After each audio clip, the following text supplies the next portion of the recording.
আসসালামু আলাইকুম আমার মালয়েশিয়ান প্রবাসী ভাইরা, সবাই সাবধান। তো সবার জন্য না আর কি, কিছু কিছু প্রবাসী ভাইরা যারা মালয়েশিয়াতে থাকে তাদেরকে সবাইকে সাবধান করতেছে। আর সবাই ভিডিওটা শেয়ার করে দিবেন মূলত, কারণ এর আগে দেখছেন যে রমজান মাসে যে ইফতার নিয়ে আর কি মালয়েশিয়া মসজিদে মানে অনেক কিছু হয়েছে আর কি এরকম। তো আলহামদুলিল্লাহ আবারও দেখতে দেখতে চলে আসছে আমাদের কুরবানি ঈদ। তো সবাইকে কুরবানি ঈদের অগ্রিম শুভেচ্ছা। আশা করি যারা দেশ বিদেশ সবাই আছেন, যারা প্রবাসী ভাইরা সবাই আছেন, আপনারা সবাই ঠিক মতো ঈদ উদযাপন করবেন। হয়তো যারা প্রবাসী আছে ওদের ফ্যামিলি রাইখা সবাইকে রাইখা, হয়তো দূর প্রবাসী আছে। আমি একজন প্রবাসী, কারণ আমি এটা বুঝি যে ফ্যামিলি সবাইকে রাইখা প্রবাসে ঈদ করাটা কতটা একটা কষ্টকর।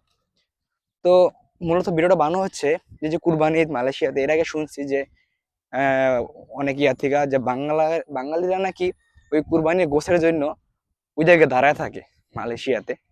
যেমন ওই যে রমজান মাসে যে ইফতারে যেরকম একটা ইয়ে হয়েছে এরকম হয়েছিল আর কি এর আগে। তো মূলত এই কারণে সবাইকে সাবধান করতেছি যে আমার বাংলাদেশের প্রবাসী ভাইদেরকে, ভাই, কারণ আমরা তো প্রবাসী আছি কি টাকা কামানোর জন্য, আমরা সবাই কিন্তু টাকা কামাই। তো আমরা এই অভ্যাসটা সবাই মানে বাদ দিয়ে দিব আর কি।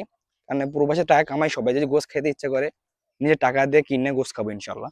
তো আমরা কখনো বাংলাদেশের মান সম্মান ইয়া করার চেষ্টা করব না। এটা সকল প্রবাসীদের, হয়তো সবার না, অল্প কিছু ভাই বেড়াদারের জন্য আমাদের বাঙালি সকল প্রবাসীদের একটা মান সম্মান আর কি নিয়ে টানাটানি।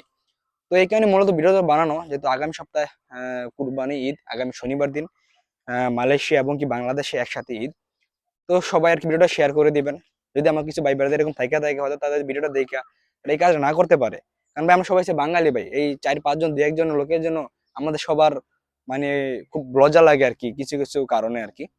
তো মূলত এই কারণে সবাই ভিডিওটা শেয়ার করে দিবেন, যাতে আমার ভাই বেড়াদারা কেউ এরকম কাজ না করে।